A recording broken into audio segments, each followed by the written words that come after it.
मध्य प्रदेश में corona vaccination को लेकर राज्य सरकार ने बड़ा फैसला लिया है, जिसको लेकर सीएम शिवराज सिंह चौहान ने कहा कि कोरोना की तीसरी लहर की आशंका के चलते प्रदेश सरकार ने फैसला लिया है कि जिन माता पिता के बच्चों की उम्र 12 साल से कम है उन्हें टीकाकरण में प्राथमिकता दी जाएगी, क्योंकि किसी बच्चे को संक्रमण हुआ तो उन बच्चों के साथ माता पिता का रहना बेहद आवश्यक है। इसलिए उनका वैक्सीनेशन हो जाएगा तो वो संक्रमण से मुक्त रहेंगे, अपने बच्चों की देखभाल कर सकेंगे। इसके अलावा विदेश में शिक्षा ग्रहण करने वाले बच्चों को भी वैक्सीनेशन में प्राथमिकता दी जाएगी।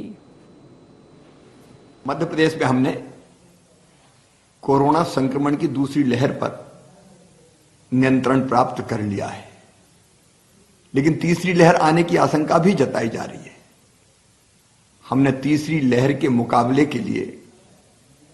तैयारियां प्रारंभ कर दी है। अब यह भी आशंका व्यक्त की जा रही है कि तीसरी लहर का ज्यादा असर बच्चों पर होगा। तीसरी लहर का असर बच्चों पर ज्यादा होगा, इस आशंका को देखते हुए एक तरफ जहां हमने स्वास्थ्य सेवाओं के सुदृढ़ीकरण का फैसला किया है और विशेषकर बच्चों के लिए अलग अलग स्तरों पर विशेष वार्ड बनाने का फैसला किया है, हमने ये फैसला भी किया है कि जिन माता पिता के बच्चों की उम्र 12 साल से कम है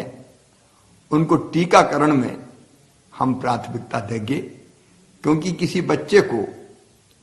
अगर संक्रमण हुआ तो उसके साथ माता या पिता का रहना बहुत आवश्यक है। और इसलिए अगर उनका वैक्सीनेशन हो जाएगा, टीकाकरण हो जाएगा, तो वो संक्रमण से मुक्त रहेंगे और अपने बच्चों की देखभाल करते रहेंगे, साथ भी रह सकेंगे। मेरे ध्यान में यह तथ्य भी आया कि मध्य प्रदेश के कई बेटे बेटियां शिक्षा प्राप्त करने के लिए विदेशों में भी चाहते हैं, और इसलिए हमने यह फैसला भी किया है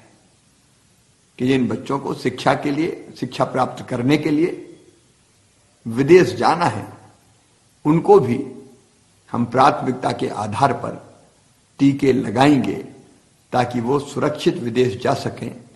और शिक्षा प्राप्त कर सकें।